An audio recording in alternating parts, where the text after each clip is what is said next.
ईश्वर वस्तुतः है, इसे प्रमाणित करने वाला कोई चाहिए। आजकल विज्ञान और वैज्ञानिकता की बड़ी चर्चा समाचार पत्रों में निकलती है। जब कोई घटना घटित होती है तो ये पढ़कर के बड़ा आश्चर्य होता है कि वैज्ञानिक इसे नहीं मानते। वैज्ञानिक का क्या अर्थ होता है? विज्ञान शब्द तो बड़ा ही व्यापक है, और वो विज्ञान शब्द का अर्थ ये नहीं है कि किसी ने विज्ञान की किसी शाखा में या किसी विशेष संदर्भ में कोई शोध किया और उसके प्रति उसमें उसका जो ज्ञान है, तो अब जैसे एक चिकित्सा विज्ञान वाला व्यक्ति है, तो चिकित्सा विज्ञान वाला व्यक्ति जो है वो शरीर के रोग और चिकित्सा के संबंध में वह वैज्ञानिक है। पर इसका अर्थ ये नहीं है कि वो चूंकि विज्ञान का छात्र रह चुका या विज्ञान की कोई परीक्षा पास कर लिया, इसलिए वो जो कुछ कहता है और करता है वो सब वैज्ञानिक है। बल्कि जो योग्य होते हैं का वो तो कभी अपने विषय से हट करके बोलना ही नहीं चाहते। वो तो ये कह देते हैं कि मेरा यह विषय है, मेरी यह जानकारी है और उसके अनुकूल मेरा ये निर्णय है। तो वस्तुतः ये जो वैज्ञानिक शब्द का आज अनावश्यक प्रयोग है, और पढ़ करके समाचार पत्रों में सचमुच लोग ये समझ लेते हैं कि ये जो कुछ कह रहे हैं वैज्ञानिक हैं, और वैज्ञानिक हैं तो इनकी बात बड़ी प्रामाणिक है। वही ईश्वर की सत्ता यदि आप मानना चाहते हैं तो क्या कोई वैज्ञानिक आज तक ऐसा हुआ है कि जिसने प्रमाण पत्र दिया हो कि ईश्वर है? उन जिन माध्यमों के द्वारा किसी वस्तु की सत्ता को मानता है, स्वीकार करता है, का उसका तो कोई प्रमाण उसके पास नहीं है। तो इसका अर्थ है कि अगर आधुनिक विज्ञान के रूप में जो कुछ कहा जाता है, अगर हम उसे प्रामाणिक माने तो हम तो ईश्वर की सत्ता को अस्वीकार करने के बाद ही वैज्ञानिक वृत्ति वाले व्यक्ति माने जाएंगे।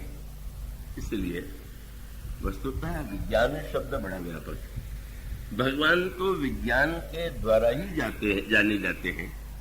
भगवान की जब स्तुति की जाती है तो बार बार यह शब्द कहा गया।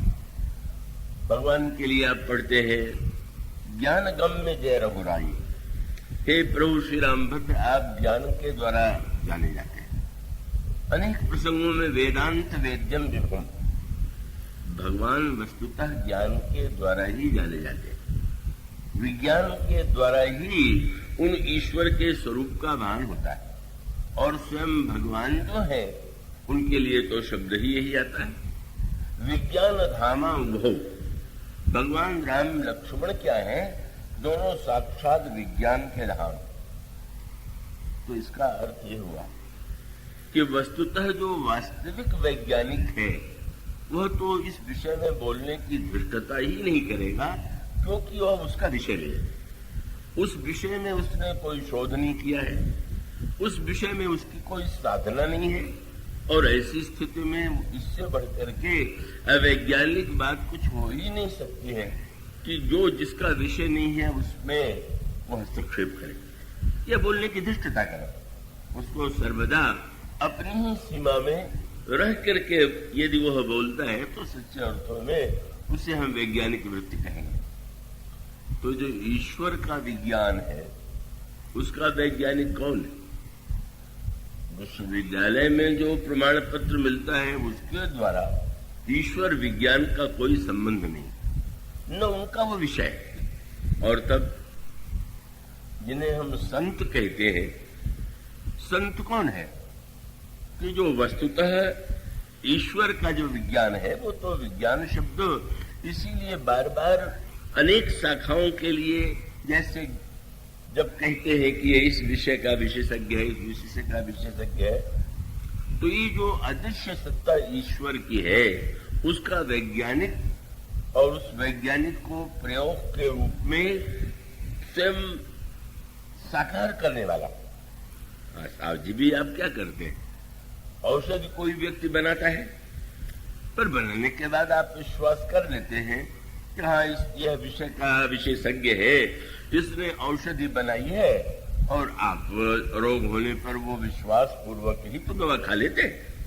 क्या आप विज्ञानशाला में जाकर के स्वयं प्रयोग करते हैं क्या? स्वयं देखते हैं क्या? और इसका उत्तर यही है कि अंततो गत्वा जो जिस विज्ञान का विशेषज्ञ है हम उसको ही प्रामाणिक मानते हैं। और इसलिए ईश्वर की सत्ता या मूर्ति की पूजा, इसका विज्ञान सबसे बड़े वैज्ञानिक उसके कौन है आप जानते हैं? प्रहलाद जी महाराज। भगवान ने यह वाक्य कहा विभीषण से कि विभीषण, मैं जो अवतरित होता हूं, मेरे अवतरित होने पर भले ही संसार के व्यक्तियों को उसका लाभ मिलता हो, पर मैं अवतार तो क्यों लेता हूं? प्रभु का वाक्य है, तुम सारिखे संत प्रिय मोरे, धरो देह नहीं आननी हो रे। तुम जैसे संतों के कारण ही मैं अवतरित होता हूं।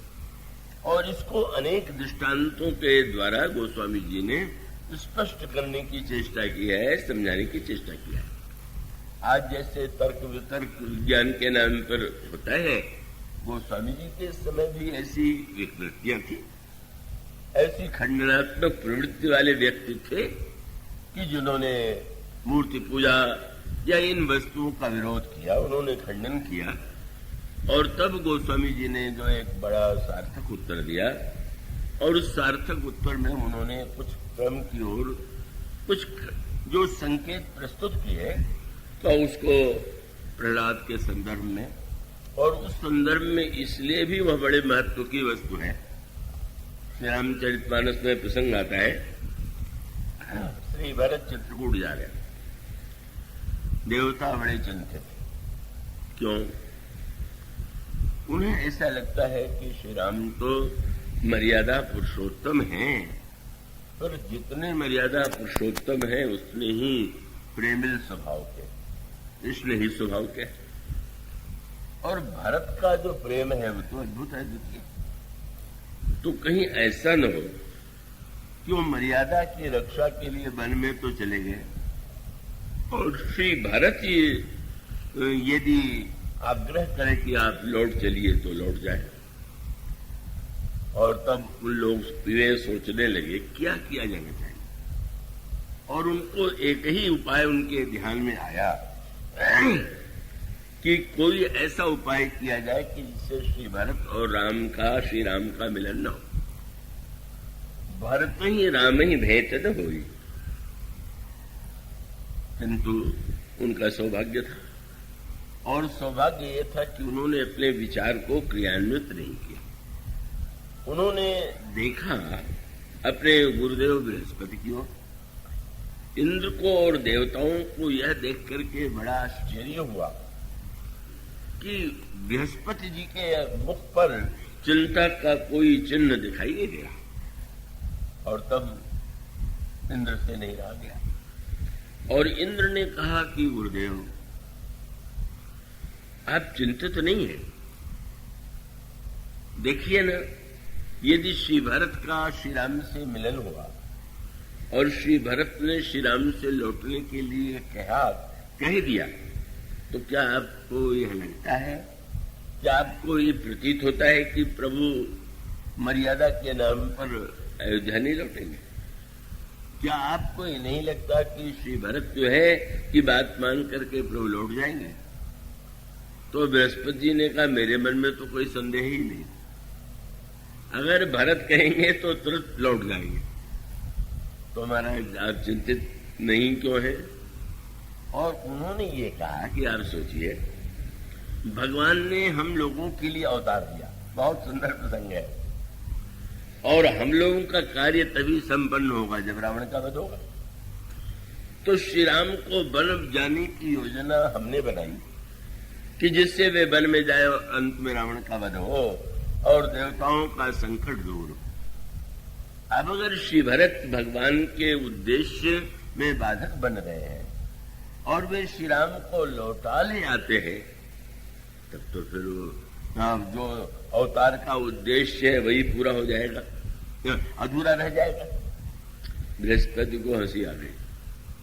उन्होंने कहा, अच्छा आप लोग ये समझते हैं कि भगवान आप लोगों के लिए अवतार लेते हैं, और तब मानो यूं आप दृष्टांत के रूप में देखें कि जब आप गाय का दूध पी रहे हो तो आप क्या सभी अधिकांश लोग दूध पीते, पर दूध पीते समय अगर आपको ये गर्व हो जाए कि गाय तो हमारे लिए दूध देती है, तो इससे बढ़कर के तो विवेक कोई हो ही नहीं सकता। गाय बिल्कुल आपके लिए दूध नहीं देती। आपसे गाय को उस अर्थ में आपके प्रति उसकी कोई ममता नहीं है।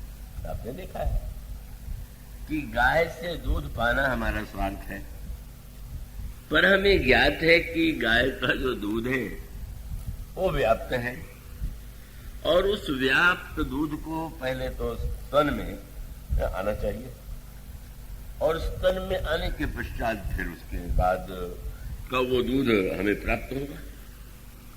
तो व्यक्ति को यह भी ज्ञात है कि गाय में दूध है, ये प्रत्यक्ष तो दृष्टिगोचर नहीं हो रहा है, पर वो आगे चल करके व्यक्ति ने प्रयोग करके देखा, और उसका उपाय तो बड़ा सरल है। वो बछड़े को सामने कर देता है, और बछड़े को देख करके गाय में जो उमड़ता है वात्सल्य, अपने बछड़े के प्रति जो प्यार उमड़ता है, उससे उसके स्तनों में दूध उमड़ाता है।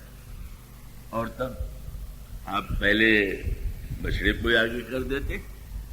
अब ये बात आप पर है कि आप कितना बछड़े को पीने देते हैं और कितना अधिक अपने लिए रखने की चेष्टा करते हैं। अच्छी बात तो यही कि अधिक से अधिक पीने के लिए बछड़े को दिया जाए, पर वो स्वार्थी व्यक्ति के लिए तो संभव नहीं हो पाता। वही दृष्टांत भगवान के संदर्भ में भी कहा गया है। बछड़े के लिए गाय ने दूध दिया और आपने उसको लेकर के अपना काम चलाया, तो गाय ने बछड़े के लिए दूध दिया, आपके लिए नहीं।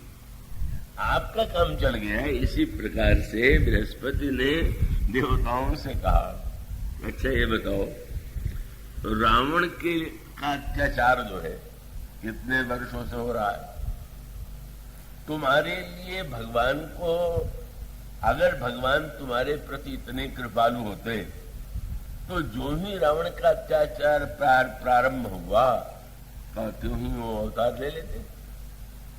और तब उन्होंने दृष्टांत प्रहलाद का दिया।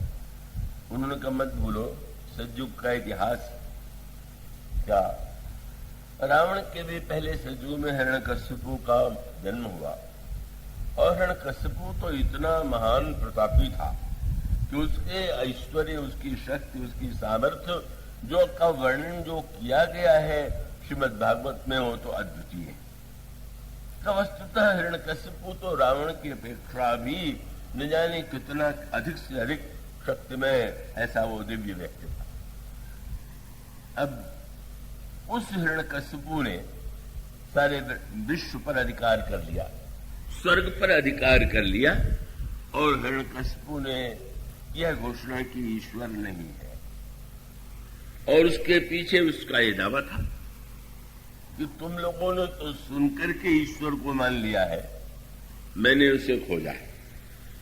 तो एक प्रकार का वैज्ञानिक था हिरण्यकश्यपु भी। कि सचमुच वो उन वैज्ञानिकों की तरह नहीं था कि जो बिना ईश्वर को खोजे हुए ही कहते हैं ईश्वर नहीं। कोई वस्तु नहीं है, उसके लिए भी तो आपको पहले पता लगाना होगा, और तब आप ये कह सकते हैं कि वस्तु नहीं है। तो हिरण्यकश्यपु को जब यह ज्ञात हुआ जो उसके भाई हिरण्याक्ष का वध भगवान विष्णु ने किया है, तो विष्णु भगवान का वध मैं करूंगा, भाई का मैं बदला लूंगा, क्योंकि वह किसी ईश्वर को नहीं मानता। वो मानता है कि विष्णु भी एक शक्तिशाली व्यक्ति हैं, देवता हैं। जैसे दैत्यों में अनेक शक्तिशाली हैं, उसी प्रकार से देवताओं में विष्णु है, और विष्णु है तो मैं बदला लूंगा। और बदला लेने के लिए वो समस्त ब्रह्मांड में जाने की क्षमता हिरण्यकश्यपु को प्राप्त थी। सारे ब्रह्मांड में उसने देखा, और जब उसे ईश्वर की सत्ता का और विश्व की सत्ता का प्रमाण नहीं मिला तो उसने लौट करके घोषित कर दिया कि मैंने अच्छी तरह से पता लगा लिया है कि ईश्वर कहीं है ही नहीं। पर उसने एक बात और भी कह दिया कि लोगों को कुछ ऐसे अविवेकी होते हैं कि जो किसी न किसी का सहारा ढूंढते हैं और इसीलिए तुम लोगों ने ईश्वर की सत्ता को मान लिया है। तो अगर तुम्हें बिना ईश्वर की सत्ता के रहा न जाता हो तो समझ लो मैं ही ईश्वर हूं। हाँ, वो एक गर्वीला व्यक्ति था भाई, अब तुम्हारा नहीं चलता। कई लोग कहा करते हैं कि ईश्वर को तो लोगों ने डर के मारे मान लिया। तो हिरण्यकश्यप ने कहा कि तुम्हें ईश्वर चाहिए ही तो मैं तो हूं, तुम मेरी पूजा करो, मेरा नाम लो, मेरा जप करो, तो मेरी भक्ति करो। और उस समय वर्णन आता है कि समस्त देवता भी हिरण्यकश्यप की स्तुति करते थे, मुनियों के द्वारा भी हिरण्यकश्यप की प्रशंसा की जाती है। ये है उसकी शक्ति और सामर्थ्य की विलक्षणता। ऐसा वो अद्भुत व्यक्ति था। किंतु कुछ अनोखे खेल संसार में होते हैं जो व्यक्ति की समझ से परे होते हैं, और वह तब हुआ न जाने कितने लाखों वर्ष तक। ऐसा माना जाता है हिरण्यकश्यप की आयु का तो बहुत ही लंबा चौड़ा वर्णन है। वो न जाने कितने वर्षों तक शासन करता रहा और सबको अपनी पूजा करने के लिए बाध्य कर दिया और लोगों के सामने स्पष्ट कर दिया ऐसा कोई ईश्वर नहीं। पर ईश्वर की सत्ता भी तो अनोखी है। आप अस्वीकार करके भी आपकी ये बाध्यता है कि अंत में वह बिना सामने आए हुए भी अपनी सत्ता को किसी न किसी संकेत के रूप में प्रकट करता है। और उसका सबसे बड़ा संकेत क्या हुआ कि हिरण्यकश्यप के पुत्र के रूप में जिस बालक ने जन्म लिया वह है प्रहलाद। और यह जो प्रहलाद है कि इनके गर्भ में, जब ये मां के गर्भ में थे, हिरण्यकश्यप उस समय गया हुआ था तपस्या के लिए। तो उस समय एक और तो ये कहा गया, वहां पर भी ये जो कथाएं पुराणों में आती हैं बड़ी सांकेतिक है कि इंद्र को ये लगा कि हिरण्यकश्यप जो है वो तो महान दुष्ट है ही, और उसके पत्नी के गर्भ से जो दैत्य उत्पन्न होगा वो न जाने कितना संकट उत्पन्न करेगा, तो इसके गर्भ को ही नष्ट कर दिया जाए। पर देवर्षि नारद संत है, संत ने कहा क्या यही एकमात्र उपाय है नष्ट कर देना? और तब उन्होंने मुनि के आश्रम में, वो हिरण्यकश्यप की पत्नी संतों के आश्रम में निवास करती है, और वहां तो निरंतर भगवान की कथा सत्संग इस प्रकार से निरंतर चलता रहता है। और जो गर्भस्थ शिशु है, वो शिशु जो है उस पर एक संस्कार पड़ता गया। वह जो मां सुन रही थी वो बालक के अंतःकरण पर प्रभाव डाल रहा था, और तब जिस उस बालक का जन्म हुआ जो महानतम भक्त सिद्ध हुआ। अगर नास्तिकता का सबसे बड़ा प्रतीक हिरण्यकश्यप था, तो आस्तिकता का सबसे प्रबल प्रचंड जो जिसने साक्षात्कार कराया वह प्रहलाद। बाप नास्तिक और बेटा आस्तिक, बाप बड़ा बुद्धिमान और बेटा बड़ा भोला। और याद रखिए कि ईश्वर के संबंध में आपकी चतुराई का उपयोग कम है, उसके संबंध में तो जो व्यक्ति जितना सरल है, जो जितना विश्वासी है, जो जितना भोला है, वो भगवान को उतनी ही सरलता से पा लेता है। इसलिए रामायण में शब्द वाक्य आया है, मन क्रम बचन छाणी चतुराई, भजत कृपा करी है रघुराई। और उसका अभिप्राय यह है कि अब जब प्रहलाद को शिक्षा प्राप्त होती है तो वो जो गर्भ में संस्कार मिला हुआ है वो अन्य बालकों से भी भगवान के नाम की महिमा, भगवान ईश्वर की सत्ता की महिमा और भक्ति का उपदेश देते हैं। किसी तरह से समाचार हिरण्यकश्यप के पास पहुंचता है। हिरण्यकश्यप की जो दैत्य वृत्ति है, जो द्वैत वृत्ति है, वो बड़ी प्रबल है। और सचमुच उसके लिए उसको यह सुन करके बड़ी चोट लगी कि एक बालक जिसका जन्म हुआ उसकी पत्नी के गर्भ से, और वो ईश्वर की भक्ति और ईश्वर के नाम का प्रचार बालकों में कर रहा है। और तब एक दिन प्रहलाद को बुलाया गया, इतने दिनों से गुरुकुल में रह करके शिक्षा प्राप्त कर रहे हो, क्या तुमने प्राप्त किया? तो भोरे प्रहलाद ने भगवान के नाम का संकीर्तन और ईश्वर की सत्ता के विषय में जब कहा तो क्रोध में वो आग बबूला हो गया। वो स्वामी जी ने क्रोध का सर्वश्रेष्ठ प्रतीक हिरण्यकशिपु को माना है। क्रोधी लोग अनेक कार्य क्रोध में कर जाते हैं, पर जिसका क्रोध इतना प्रबल हो कि अपने पुत्र का वध करने के लिए वो इतना प्रयत्न करे, और कितना स्थायी उसका क्रोध रहा होगा उसकी आप कल्पना कीजिए। यह हिरण्यकशिपु का क्रोध था। और उसने पहले तो गुरु जी की खबर लिया, तुम अपने विद्यालय में यही सब पढ़ाते रहते हो क्या? बेचारे गुरु जी डर गए, महाराज मैंने तो इसको आपकी महिमा का ही वर्णन सुनाया। पर बार बार तब वो वर्णन आता है कि हिरण्यकशिपु ने प्रहलाद को स्पष्ट कह दिया कि तुम बस इस जो तुम भ्रांत विचारों का प्रचार कर रहे हो उसे छोड़ दो। तो मानो इसका अभिप्राय है एक व्यक्ति वह है जो हिरण्यकशिपु के समान है और उसके पास तर्क तो ही है।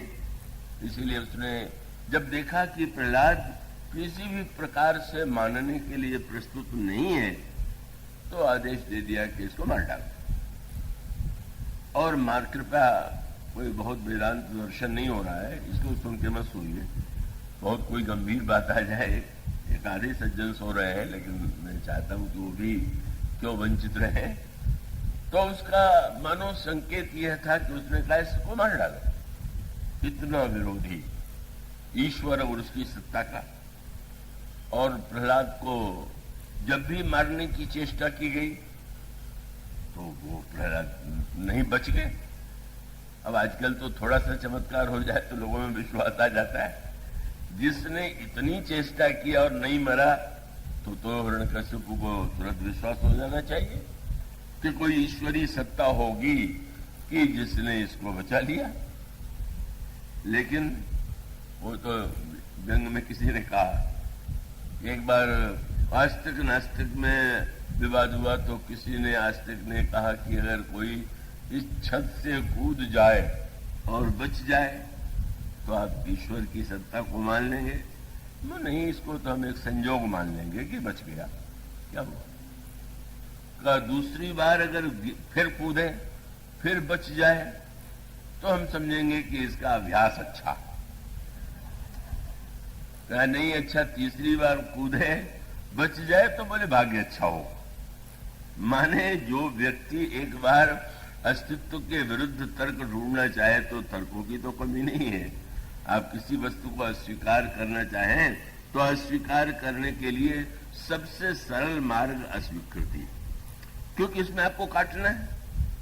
अगर किसी को कैंची देकर के कह दिया जाए कि इसको काट दो तो अनाड़ी भी काट देगा। पर अगर कहा जाए कि काटने के बाद इसका वस्त्र भी सिलना है और सीना भी है तो इस व्यक्ति के शरीर के लिए जैसा वस्त्र चाहिए, तो केवल जो दर्जी है वो वही कर पाएगा। इसी प्रकार से ये दो वस्तु है, तर्क और विश्वास।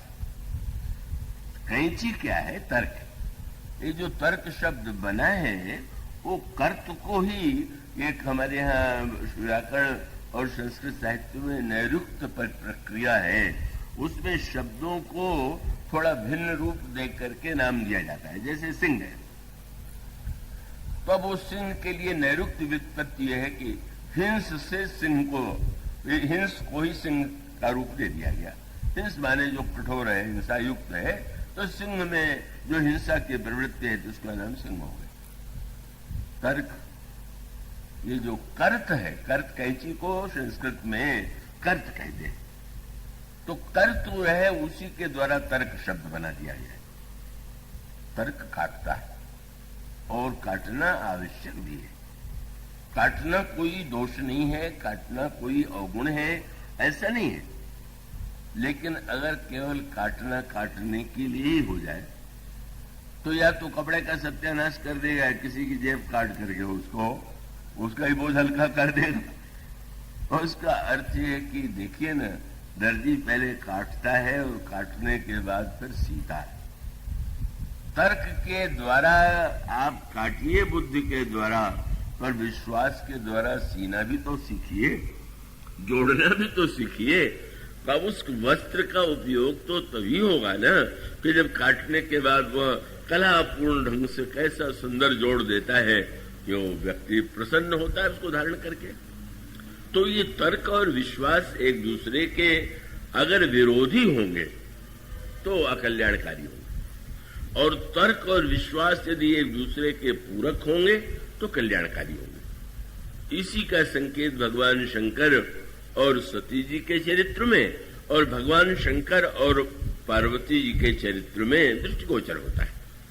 भगवान शंकर साक्षात विश्वास है, भवानी शंकरो वंदे श्रद्धा विश्वास रूपिण, और पार्वती का जो पूर्व जन्म है जिन्हें हम सती कहते हैं वो दक्ष की पुत्री है। दक्ष का अर्थ आप जानते हैं चतुर, तो चतुर व्यक्ति तर्क करने में तो निपुण होता ही है, और वो बड़े विद्वान थे, बड़े योग्य थे दक्ष, और उनकी पुत्री यह सती जो है बड़ी बुद्धिमान और उतनी ही तर्कपरायण। तो अब सती और शंकर जी का विश्वास कैसे, विवाह कैसे हुआ? का ब्रह्मा से दक्ष ने प्रश्न किया, महाराज मैं अपनी कन्या का विवाह किससे करूं? और तब उन्होंने कहा कि तुम्हारी कन्या के लिए शंकर से बढ़कर के कोई उपयुक्त वर नहीं। बहुत दार्शनिक भाषा है। समष्टि बुद्धि के देवता का नाम ही ब्रह्मा है। अहंकार शिव बुद्धि अज मनस चित्त महान, मनुज रूप सचराचर रूप राम भगवान। जो समष्टि विवेक के देवता से जब पूछा गया तो उन्होंने यही कहा कि दक्ष की पुत्री का विवाह किससे हो? विश्वास से। चतुराई विश्वास का विरोधी न बना जाए, तर्क केवल काटने की वृत्ति वाला न हो, इसलिए उन्होंने कहा कि दोनों का विवाह हो जाना बड़ा उपयुक्त है। किंतु जब तर्क की प्रवृत्ति बलवती होती है, और तर्क की प्रवृत्ति बलवती तब विशेष होती है जब ईश्वर के विषय में कोई बात आती है। स्वाभाविक है, जैसा मैंने आपसे कहा कि जो वस्तु हम सामने देखते हैं उसके विषय में दो पक्ष हो सकते हैं, पर जब ईश्वर के संदर्भ में कुछ कहा जाए तो जो दृश्य नहीं है उसके संदर्भ में न जाने कितने प्रश्न किए जा सकते हैं। यही हुआ। सती जी जब लौट रही थी, उस कथा को आप सुन चुके हैं, भगवान शंकर कथा श्रवण करने के लिए दंडकारण्य में जाते हैं। कथा सुनना माने विश्वास और बोलना माने तर्क, इसलिए सुनने वाला बोलने वाले से सदा श्रेष्ठ होता। उसका अर्थ होता है कि वो बिना अगर तर्क रहित बात कोई वक्ता रखे, यहां तक कि तर्क का खंडन करने के लिए भी तो उसको तर्क ही ढूंढना पड़ेगा। तर्क की ये भी महिमा है कि तर्क की कमी का भी अगर आप निरूपण करना चाहें तो उसके लिए भी तर्क करते हैं। तो ऐसी स्थिति में तर्क जो है वो एक स्वाभाविक बुद्धिमत्ता के साथ जुड़ा हुआ है। शंकर जी का कथा सुनने के लिए जाना ये सिद्ध करता है कि सचमुच विश्वास है। स्वयं राम कथा के भगवान के चरित्र के ज्ञाता निर्माता त्रिभुवन गुरु, और त्रिभुवन गुरु होते हुए भी जब वो कुंभज से कथा सुनने गए, शंकर जी कौन है? समुद्र है, चरित्र सिंधु गिरिजा रमण, और जिससे कथा सुनने के लिए गए अगस्त, उनके लिए पुराण कहते हैं वो कुंभज है। कुंभज माने जिनका जन्म घड़े से हुआ। शंकर जी से अगर कोई पूछ दे कि समुद्र घड़े के पास जाए, ये तो कभी देखा नहीं गया। आप समुद्रों के घड़े के पास क्यों जा रहे हैं? तो शंकर जी ने कहा कथावाचक वही है कि जो घड़े में समुद्र को ले ले, क्योंकि अगस्त ने समुद्र को पी लिया। का इसलिए उन्होंने कहा कि उससे उनसे बढ़ करके तो कोई उपयुक्त कथा कहने वाला होगा नहीं। सती जी के साथ शंकर जी ने कहा मैं जा रहा हूं दंडकारण्य में कथा श्रवण के लिए। सती जी ने कहा मैं भी चलूंगी। उन्होंने सोचा चले हम भी घूमावे। कई लोग कथा में इसलिए भी चले आते हैं कि चलो भाई और कुछ नहीं होगा तो चलो टहल ही आवेंगे, जरा हो ही आवेंगे, जरा लोगों को देखे ही आवेंगे। सती जी ने कहा महाराज आप अकेले क्यों, मैं भी जाऊंगी, चलूंगी। गए। अगस्त जी ने पूजन किया। पूछा महाराज कैसे आगमन होगा, आज तो आपसे कथा सुनने के लिए आए हुए। जब कथा सुनाया तो सती जी सोचने लगी अभी ने इन्होंने मेरा पूजन किया है, अब ये सुनावेंगे और मैं सुनूंगी। मुझसे बुद्धिमान है क्या ये कि मैं इनकी बात सुनूं। कथा नहीं सुनी और कथा न सुनने के बाद शंकर जी और सती जब लौटे, गोस्वामी जी ने कहा जब कथा हुई तो शंकर जी ने सुनी, महेश परम सुख मानी। शंकर जी ने सुना, सती जी ने नहीं सुना। और जब कथा सुन करके लौटी तो फिर वही तर्क और विश्वास का विवाद प्रारंभ हो गया। भगवान राम सीता जी के वियोग में व्याकुल होकर के वृक्षों और लताओं से पता पूछते हुए भ्रमण कर रहे। शंकर जी ने देखा, गदगद हो गए और वो प्रभु को उस रूप में देख करके इसलिए उन्होंने बड़े आनंद का अनुभव किया कि प्रभु ने कितनी बड़ी कृपा किया। जिस समय शंकर जी कथा श्रवण के लिए गए थे उसमें भगवान राम दंडक वन में थे, पर शंकर जी को ये लगा कि वहां जाना मेरा ठीक नहीं है, क्योंकि जाने से प्रभु का नाटक बिगड़ जाएगा। प्रभु मनुष्य के रूप में अवतरित हुए हैं, इसलिए मैं उनका नाटक क्यों बिगाड़ू। ठीक यही तो है, आप कहीं नाटक देखने जाएं और कहीं बाहर से आए हुए हो और आपका कोई मित्र नाटक में पात्र बनकर के नाटक कर रहा हो, अभिनय कर रहा हो, और आपका इतना प्रेम उमड़े कि चलो मित्र से गले मिल ले, कूद के मंच पर चढ़ जाए और कहे आओ मित्र गले, तो बड़ा तो सारे नाटक का रस ही समाप्त हो जाएगा। तो शंकर जी ने सोचा कि मैं अगर जाऊंगा तब तो प्रभु के मनुष्य लीला का रूप ही मिट जाएगा। अगर मैं प्रणाम करूंगा तो सभी लोग समझ लेंगे कि ईश्वर है, इसलिए नहीं गए। लेकिन जब श्री राम सामने आ गए तो मन में सोचा कितने कृपालु हैं, भले ही मैं नहीं गया पर उन्होंने तो दर्शन दे दिया। और बहुत प्रसन्न क्यों हुए, किसी को रोते देख करके प्रसन्न होना ये तो कोई स्नेह का लक्षण नहीं, पर आपका मित्र नाटक के मंच पर अगर रो रहा हो और उसके रोने से सारे दर्शक प्रभावित हो तो आपको कितना आनंद आएगा कि वाह मित्र तुमने क्या बढ़िया नाटक किया कि सबको रुला दिया और स्वयं तुम तो अपने आनंद में ही डूबे हुए हो। तो शंभु समय ते राम ही देखा, उपजा आनंद विशेखा, और तब नहीं रहा गया, पास नहीं गए। पर जय सच्चिदानंद जग पावन, अस कही चले मनोज न सावन। जय हो सच्चिदानंद, जय हो संसार के पवित्र करने वाले प्रभु, आपको बार बार प्रणाम है। और प्रणाम करने के बाद शब्द गोस्वामी जी का तो बड़ा साहित्यिक होता है ना, कौन चले, बोले मनोज न सावन। और जब चले तो चलते समय बस मन में बार बार चले जात स्यो सती समेता, पुनि पुनि पुलकित कृपा निकेता। बार बार ऐसा लग रहा है कि आनंद रोके नहीं रुक रहा है। सती जी ने पूछ दिया ये है कौन। अरे जिनकी कथा में हम लोग गए थे वो तो सुना ही नहीं था उन्होंने, वही हमारे इष्ट देव श्री राम है। क्या हुआ, सीता जी के वियोग में व्याकुल होकर के लता वृक्षों से पता पूछ रहे। मनोज न सावन में व्यंग है, काम को जलाने वाला ऐसे कामी को प्रणाम करे कि जो पत्नी के वियोग में रो रहा हो और बुद्धिहीनता से लता वृक्षों से पता पूछ रहा हो, कैसा विचित्र तर्क से विरोधाभास लगा। अरे मनोज न सामन है तो कोई विरागी मिले, कोई ऐसा इनसे बड़ा विरागी तो कोई है नहीं। और प्रणाम भी किया तो इसी कामी को, मनोज न सामन ने, और प्रणाम करने के लिए कोई और शब्द नहीं मिला, सच्चिदानंद ही मिला। उनको लगा कि साहित्य की बड़ी भारी हत्या, क्योंकि सत चित्त और आनंद से बना सच्चिदानंद।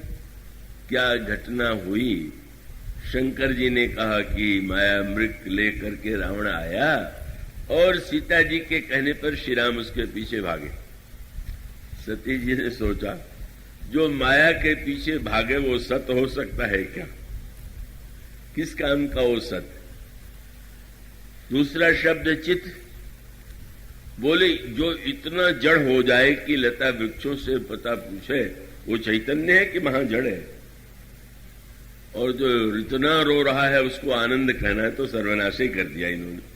क्या है हमारे पति देव को हो गया है, इतने बड़े विद्वान होकर के प्रणाम किया, वो भी ऐसे व्यक्ति को किया जो महाकामी है, और प्रणाम करने के लिए भी सच्चिदानंद शब्द का प्रयोग कर दिया। बहुत मानो तर्क का वृत्ति प्रबल हुई। शंकर जी समझ गए, बोले तो नहीं शंकर जी से।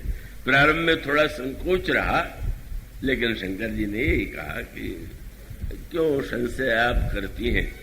मानो भगवान जब अदृश्य होते हैं तब तो सत्ता का ही प्रमाण नहीं, और दृश्य जब होते हैं तब भी उनके चरित्र में ऐसी घटनाएं घटित होती हुई दिखाई देती हैं जिससे मनुष्य के हृदय में संशय उत्पन्न होता है।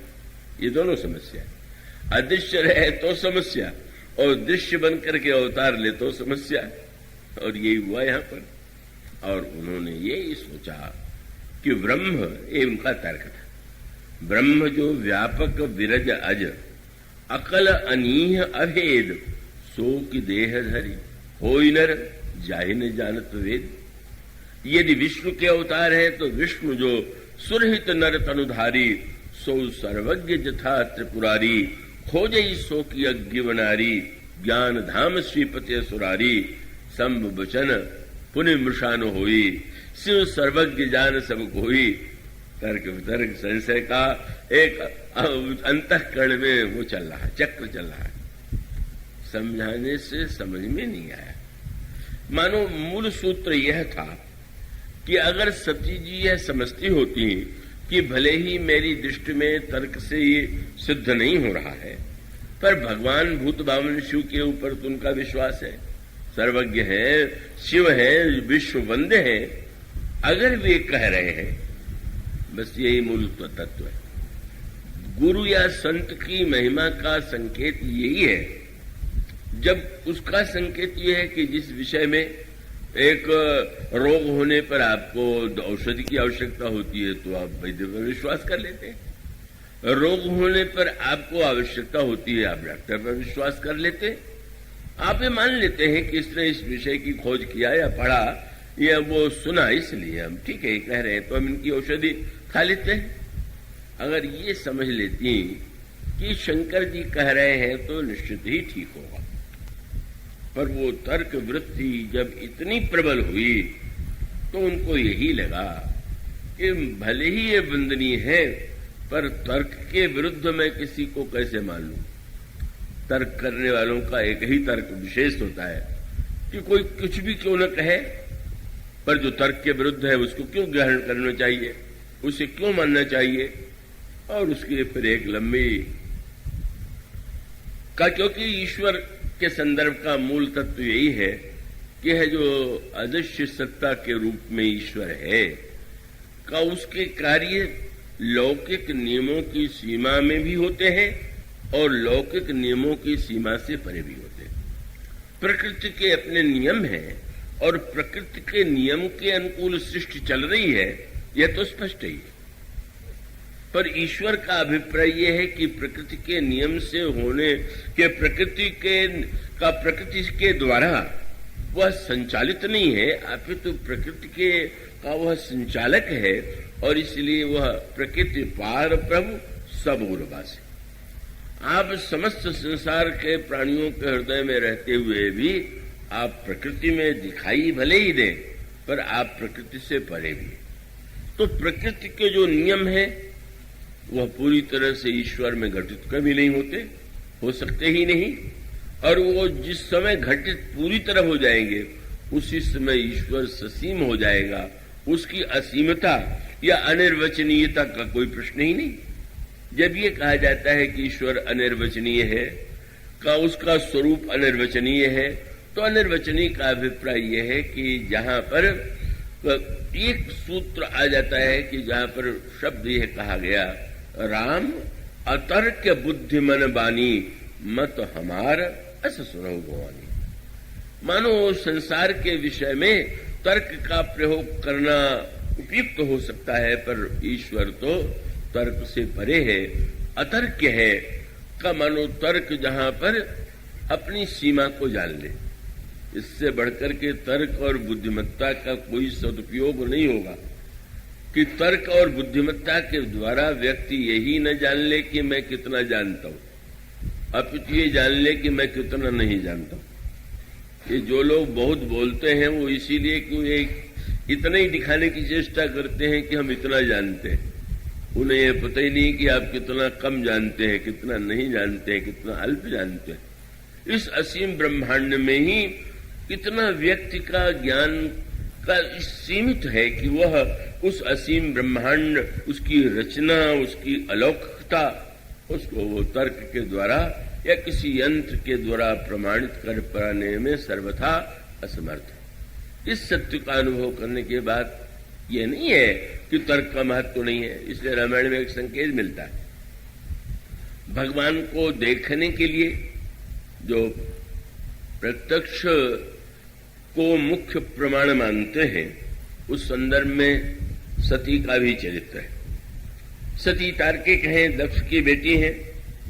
जब भगवान शंकर ने उनके ईश्वरत्व का प्रतिपादन किया, महाराज क्षमा करेंगे, मैं आपको प्रणाम करती हूं, पर मेरी बुद्धि से स्वीकार नहीं कर रही। तो भगवान शंकर ने कह दिया, ठीक है, बुद्धिमान व्यक्ति तो परीक्षा के द्वारा ही किसी को प्रामाणिक मानता है, तो जो तुम्हारे मन अति संदेह तो करे जाए परीक्षा ले। तुम परीक्षा के मार्ग से ईश्वर को जानने की चेष्टा करो। अब ईश्वर की विलक्षणता यह है, इसीलिए नियम से परे। दो व्यक्ति परीक्षा लेने के लिए गए भगवान की, रावण और सती।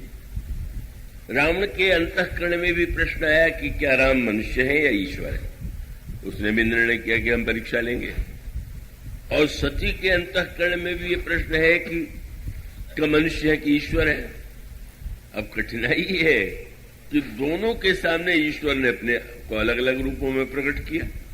क्या रावण का की कसौटी थी माया मृग, मैं कपट मृग लेकर के चलूंगा, ईश्वर है तो वो पहचान जाएंगे कि नकली मृग है, और अगर नहीं पहचान लेंगे तो मैं समझ लूंगा कि अरे मनुष्य। वही हुआ, मृग लेकर के गया श्री राम। पहचानने की बात तो दूर, सीता जी ने जब ये कहा कि महाराज ये मृग कर अति सुंदर छाला, बड़ा सुंदर मृग का चर्म है, आप ले आइए। और जब भगवान राम कमर में फेंटा कस करके चले, तो चलते देख करके रावण ने सोचा कि रात को मेरी बुद्धि कहां भ्रष्ट हो गई थी, इस राजकुमार को मैं ईश्वर समझ बैठा था। अरे ईश्वर नहीं है तो इतना बुद्धिहीन राजकुमार है, कितना बुद्धिहीन तो मैंने देखा ही। के पीछे भाग रहा ईश्वर नहीं बुद्धिहीन। तो भगवान ने उसके सामने अपने को ऐसा प्रकट कर दिया कि उसने उनको मान लिया कि एक कामी या बुद्धिहीन राजकुमार है। पर सती जी से भगवान ने उल्टा व्यवहार किया। पर सती जी जब परीक्षा लेने आई तो उन्होंने परीक्षा लेने के लिए क्या उपाय किया, सीता जी का वेश बना लिया। सीता जी साक्षात भक्ति है। भक्ति के द्वारा भगवान को जाना जाता है, पहचाना जाता है। लेकिन यहां पर भक्ति नहीं, नकली भक्ति। वास्तविक भक्ति से तो भगवान मिलेंगे, पर इन्होंने सोचा परीक्षा कैसे ले। तो सीता जी के वियोग में व्याकुल है। मैं सीता जी का रूप बना करके जो ही सामने जाऊंगी, अगर वो दौड़े, हाँ प्रिय तुम मिल गई, तो मैं समझ लूंगा कि अरे ये अल्पज्ञ राजकुमार है, और अगर पहचान लिया तो मैं समझ लूंगा कि नहीं, ये तो ईश्वर है। जब वो पुनि पुनि हृदय विचारी करी, धरी सीता का रूप आगे हुई चली पंथ तेही, जेहि आवत नर भूप। जब सती जी के रूप में गई तो भगवान राम, लक्ष्मण जी, अभी उमाशंकर जी लक्ष्मण जी का चरित्र सुना रहे थे। सबसे पहले सती जी को लक्ष्मण जी ने सीता जी के रूप में देखा, और गोस्वामी जी ने लिखा कि लक्ष्मण दीख उमा कृत बेखा, चकित भये भ्रम हृदय विशेखा। ये गोस्वामी जी का एक चुना हुआ अनोखा शब्द है। उमा नाम जो था उनका, वो जब पार्वती के रूप में उनका जन्म हुआ तब उनका नाम उमा रखा गया था। इस जन्म में उनका नाम उमा नहीं था, सती का नाम था। तो यूं तो तुलसीदास जी को ये लिखना चाहिए कि लक्ष्मण दीख सतीकृत देखा, वो तो बिल्कुल संगत होता। पर गोस्वामी के लक्ष्मण दीख उमाकृत देखा, क्यों? गोस्वामी जी बताना ये चाहते थे कि परीक्षा लेने के लिए आई थी वो राम की, पर लक्ष्मण ही इतने विशेषज्ञ निकले कि जब वो सोचने लगे कि आज सती जी इस रूप में को आ गई, तो भविष्य में उमा तक जो घटना घटित होगी सब दिखाई देने लगा। अच्छा, कोई लीला चल रही है जो आगे चल करके उमा बनने पर समाप्त होगी। इसलिए यहां पर जानबूझ करके लक्ष्मण जी की सर्वज्ञता के लिए उमा शब्द का प्रयोग किया गया।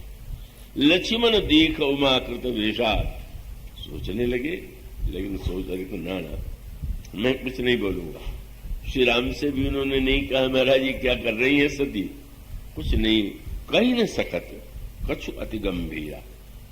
लक्ष्मण जी के विषय में बहुत बार भ्रम हो जाता है कि बड़े उतावले, पर वो इतना नियंत्रण भी रख सकते हैं कि अत्यंत गंभीरता के कारण एक बार भी नहीं बोले। प्रभु प्रभाव जानत मति धीरा, प्रभु की महिमा और प्रभाव को जानते हैं और उसे बिल्कुल नहीं बोले। लेकिन जब प्रभु श्री राम ने देखा तो वो दौड़े नहीं, सीते सीते कह करके। यहां पर प्रभु ने परीक्षा में, बस कठिनाई ये है कि संसार में जो परीक्षाएं होती हैं उसका उत्तर एक ही होता है। अगर दो दूनी पूछा जाएगा तो गणित में सबका उत्तर 4 ही होगा, पर ईश्वर की पाठशाला में 2 दूनी 5 भी हो सकता है, 2 दूनी 3 भी हो सकता है। वो उत्तर किस रूप में देगा इसको कोई, आप ये भी चिंता मत कीजिए कि उसको आप प्रमाण पत्र नहीं देंगे तो उसकी कोई हानि हो जाएगी। हमारे एक बड़े भारी प्रसिद्ध वैद्य थे, त्र्यंबक शास्त्री, बहुत प्रसिद्ध वैद्य थे, बड़े अद्भुत थे। उस समय कोई बहुत बड़ा प्रधान कोई अधिकारी इंग्लैंड से आया था जो रोगों से ग्रस्त था।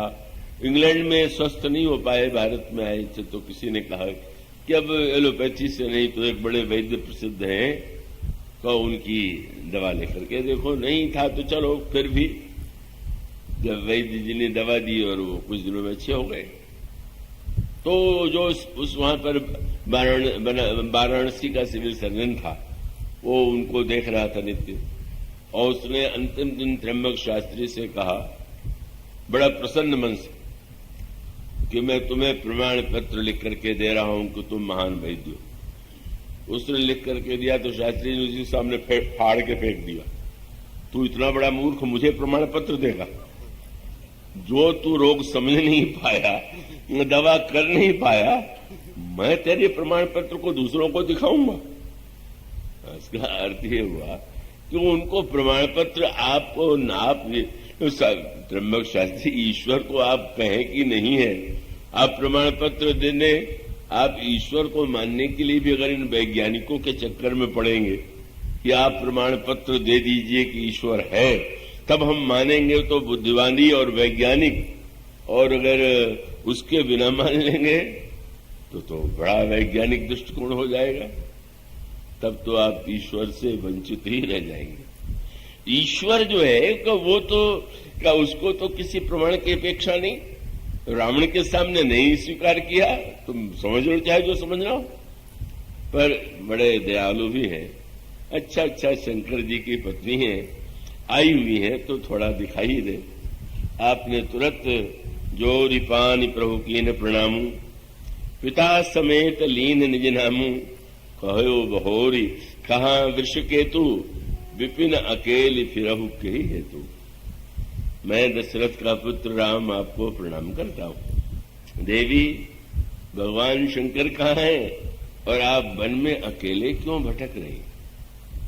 बहुत बड़ा व्यंग था। शंकर जी ने भी प्रणाम किया था, अब प्रभु ने सती जी को प्रणाम किया क्यों? कोई पूछ दे कि शंकर जी ने आपको प्रणाम किया, आप सती जी को प्रणाम क्यों कर रहे? तो प्रभु यही कहेंगे भाई परीक्षक को तो प्रणाम करना ही चाहिए। ये जिज्ञासा लेके तो आई नहीं, परीक्षक बन के आई हैं, तो गुरुजी प्रणाम है आपको। आप आई हैं तो बड़ी बुद्धिमान है, पर शंकर जी को कहां छोड़ दिया? मानो विश्वास को छोड़ करके विपिन अकेली जंगल में और शंकर जी को छोड़ दिया।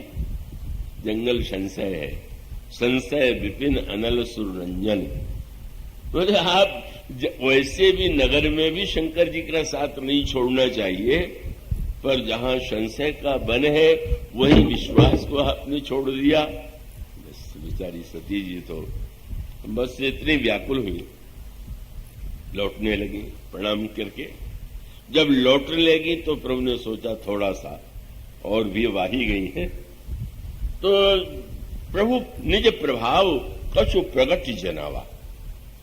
प्रभु ने अपना अद्भुत ईश्वर प्रकट किया कि अब सती जी जिधर दृष्टि डाल रही हैं, राम हैं, लक्ष्मण हैं, सीता हैं, जिन सीता जी के लिए रो रहे हैं, अभी देखा था, अभी हजारों रूपों में वो दर्शन दे रहे हैं और हर रूप में सीता जी उनके साथ है। और तब क्या हुआ? बोले नैन मूदी बैठी मनोमान, रास्ते में ही आंख मूंद के बैठ गए। यही ईश्वर के संदर्भ का साधन है।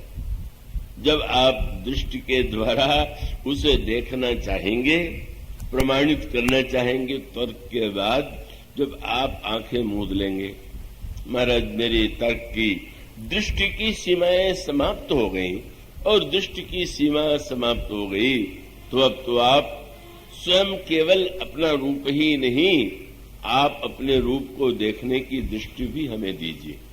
इसलिए एक कवि का वह वाक्य मुझे बड़ा ही प्रिय लगता है, जिसमें किसी ने पूछ दिया भगवान को देखना चाहे, श्री कृष्ण को देखना चाहे तो क्या करना चाहिए? तो उसने यही कहा कि देखन को घन श्याम की मूर्ति, चाहिए सूर्य की आंधरी आंखें। अगर उनके रूप को देखना है तो सूर्य की अंधी आंखें चाहिए। उसका अभिप्राय जब हमारे बुद्धि की, तर्क की सीमा समाप्त हो जाए, तभी उसके पश्चात वह विश्वास के द्वारा, प्रीति द्वारा दिखाई देता है। और इस तरह से हम ये देखते हैं कि सती के रूप में उनकी यह प्रवृत्ति उनको कितना कष्ट पहुंचाती है, पर वो अपनी प्रकृति से बाध्य हैं।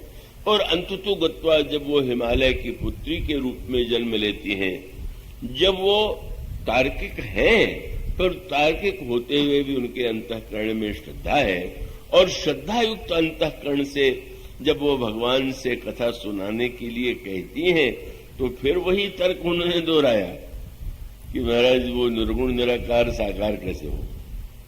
लेकिन शंकर जी प्रसन्न भी हुए, थोड़ा फटकार भी दिया, कहले वो पिछले जन्म की थोड़ी थोड़ी याद बाकी है क्या? अजौ न छाया मिटत तुम्हारी। पर बाद में कह दिया कि नहीं, मैं समझ गया कि तुम्हारे हृदय में भगवान की कथा सुनने की बड़ी अभिलाषा है, और इसलिए पूछो रघुपति कथा प्रसंगा, सकल लोक जग पावनी गंगा। इसका अभिप्राय है कि तर्क और बुद्धि महत्वपूर्ण होते हुए भी एक सीमा है, और उस सीमा में पहुंच करके बुद्धि और तर्क स्वयं अस्वीकार कर देते हैं, वो कह देते हैं कि हाँ, उसके आगे हम नहीं जानते। ऐसी स्थिति में वही संकेत सर्वत्र है। अब ये जो हिरण्यकशिपु और प्रहलाद का जो चरित्र है, एक और बुद्धिमान, साधन संपन्न, अनेक विशेषताओं से युक्त हिरण्यकशिपु है और दूसरी ओर प्रहलाद है। और कितना बड़ा नास्तिक रहा होगा, आप कल्पना कीजिए कि पुत्र को पहाड़ से ढकेलवा दिया, नहीं मारा, आग में जलाने की चेष्टा की, नहीं जला, पर उसमें उसको ईश्वर का चमत्कार नहीं दिखाई पड़ा। किसी ने कहा, महाराज इतने बड़े चमत्कार देख रहे हैं, चमत्कार क्या होता है? आकाश में पक्षी को उड़ते देख करके कोई किसी को लगता है कि ये चमत्कार है? पक्षी को ये प्रकृति ने गुण दिया है, तो वो मेरा बेटा है, तो मुझ में जो शक्ति है इसमें भी आ गई। मैं भी अग्नि में चला जाता हूं, मुझे नहीं जलाती। मैं भी पहाड़ से कूद पड़ता हूं, मैं नहीं मरता हूं। ये मेरी विशेषता है। कोई ईश्वर कहां से बीच में आ गया? इतना तार्किक और नास्तिक था, कुछ नहीं, कोई प्रमाण नहीं। और तब वह अंतिम जो संघर्ष है, इसमें प्रश्न केवल वाचिक नहीं रह गया, बल्कि ये बन गया कि अब उसने कहा कि अभी तक दूसरों के द्वारा प्रयत्न किया गया, अब मैं स्वयं वध करूंगा। और खंभे से प्रहलाद को बांध दिया।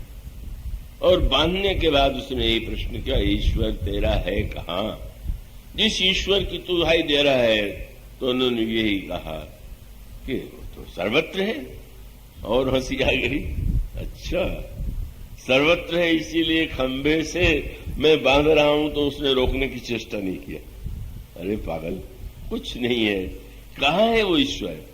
प्रहलाद ने यही कहा, पितु बावरो तू कछु जाने नहीं, प्रभु मेरो सबे थल में बिहरे, और नीमे आकाश पतालों में। और इतने नहीं, धीरे से बोले, वह तोमह मोमह तेज भर, आप में भी वही बैठा हुआ। प्रहलाद बड़ो करुण कर सो, अस भक्तन को पन पूरो करे। हिरण्यकशिपु ने पूछा, इस खंभे में भी है? बोले, ये खंभ में मोही तो देखी परे, तो ही देखी परे, दोनों देखी परे। मुझे तो भाई दिखाई दे रहे हैं, पर तुम्हें नहीं दिखाई दे रहे हैं, तो मैं क्या कर सकता हूं? और तब उसने कहा, अच्छा मैं देखता हूं तुम्हारी ईश्वर को। और जिस समय तलवार निकाल करके प्रहलाद का सिर काटने के लिए चढ़ा, वो गोस्वामी जी हर समय कोई न कोई तर्कवादी होते हैं। गोस्वामी जी से किसी ने पूछ दिया, मूर्ति पूजा का क्या आधार है? कितनी अबौद्धिक तर्क विरुद्ध बात है। तुलसीदास जी ने कहा, भाई वो पहला वैज्ञानिक जो था, जिसका नाम प्रहलाद था, उसने प्रत्यक्ष करके उसे दिखा दिया। जब पूछ दिया कि कहाँ है, और खंभे में जब हां सुनी, गोस्वामी जी कहते हैं कि राम कहां? बोले, सब ठाऊं में। खंभ में? हाँ। ये जैसे हां निकला, हां सुनी, हां कंद्र के हरि जागे, ईश्वर मानो जग गया है सबके हृदय में, पर सोया हुआ है। पर आस्तिक का वो सच्चा हां जो था, हां सुनी हाक निके हरि जागे, और बैरी विदारी भये विकराल, कहे प्रहलाद ही के पुनि माखे, प्रीति प्रतीति बढ़ी तुलसी, तब ते सब पाहन पूजने लागे।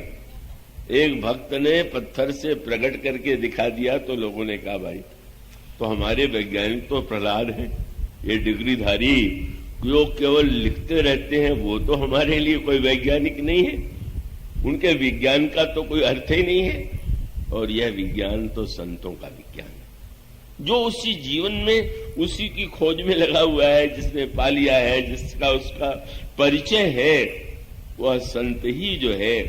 और उस संत पर जब किसी को विश्वास हो जाता है, जब वो विश्वस्त लगता है कि हाँ ये कह रहे हैं, तो निश्चित रूप से ऐसा ही होगा। तो ये जो कहने की बात है, गोस्वामी जी का अभिप्राय यह है कि पत्थर में इसलिए लोग पूजने लगे कि भाई इतने बड़े भक्त ने पत्थर से प्रकट किया, तो चलो हम भी पत्थर में पूजा करके देखें। मानो यही बात कही बृहस्पति जी ने इंद्र से, तुम्हारे लिए भगवान बिल्कुल अवतार न तो लेते हैं न कभी लिया। और तब प्रहलाद जी की याद दिलाया, याद है कितना कष्ट तुम लोगों ने हिरण्यकशिपु से पाया था? तब भगवान आए, बोले सहे सुरन बहुकाल विषादा नरहरि प्रगट किए प्रहलादा। अरे वो प्रहलाद के लिए आए थे, तुम्हारे लिए थोड़ी आए थे। इसलिए तुलसीदास जी ने कहा कि जब नरसिंह के रूप में प्रकट हुए और वध कर दिया और फिर भी लगा कि क्रोध में भरे हुए, तो इनका अब देवता डरे कहीं अब इतने क्रोध में हम ही लोगों पर न टूट पड़े। वो वेश तो विचारों ने कभी देखा नहीं था, आधा नर आधा सिंह, आंखें लाल और क्रोध में भरे हुए। तब लक्ष्मी जी से कहा, देवी जरा अपने पतिदेव को मनाइए। लक्ष्मी जी ने जो दूर से देखा, बोले मैं इन्हें नहीं पहचानती, ये है कौन? तो महाराज शंकर जी से कहा गया कि आप कृपा करो। तो शंकर जी ने कहा, बंदो बाल रूप सोई रामू, हमारे तो नन्हे बालक राम। तो महाराज करें क्या? उन्होंने कहा, जिस प्रहलाद के लिए ये प्रकट हुए हैं उससे कहो, न मुझसे न लक्ष्मी से। जाकर के कहा देवताओं ने, प्रहलाद जी आप किसी तरह से उनका क्रोध शांत कीजिए। प्रहलाद मुस्कुराते हुए, सिंहनी को देख करके सबको डर लगे, पर सिंहनी के बच्चे को क्या डर लगेगा? और प्रभु ने गोद में ले लिया, और गोद में नहीं ले लिया कि जैसे सिंह है तो सिंह जैसे सिंहनी अपने बच्चों को जीभ से चाटती है, इसी प्रकार से प्रहलाद के सिर को चाटने लगे। क्रोध शांत हो गया। गोस्वामी जी ने कहा, बैरी विदारी भय विकराल और कहे प्रहलाद ही के पुनिमा के। प्रहलाद के बिना कोई उनका क्रोध शांत नहीं कर पाया। उन्होंने कहा, भरत जैसे संतों के लिए भगवान अवतार लेते हैं, तुम इस बात को सोचो ही मत कि तुम्हारे लिए। तब तो महाराज फिर भरत से बड़ा डर है? बोले बिल्कुल मत डरो, क्योंकि संत कभी किसी का बुरा कर ही नहीं सकते। और इसलिए भगवान भरत के हैं, और भरत जो है इतने बड़े संत हैं कि उनके द्वारा तो कभी का जो किसी का अकल्याण कभी न कर सके वही संत है। जो भगवान को स्वयं जीवन में अनुभव कर चुका है, जो उस विज्ञान का वह अदृश्य ईश्वर जो हमें दृष्टिगोचर नहीं होता है, पर उस पर विश्वास जो उत्पन्न कर दे, जो हमें दिखा दे, देखने की दृष्टि दे दे, वही संत है। इसलिए भगवान ने जो नवधा भक्ति का निरूपण किया तो बोले, मेरी भक्ति करने के पहले संतों के पास जाओ, सत्संग के द्वारा तुम्हें वो दृष्टि मिलेगी, तब कहीं तुम भक्ति के पथ में बढ़ सकोगे। आज इतना ही, इसके बाद की चर्चा बोलिए सिया।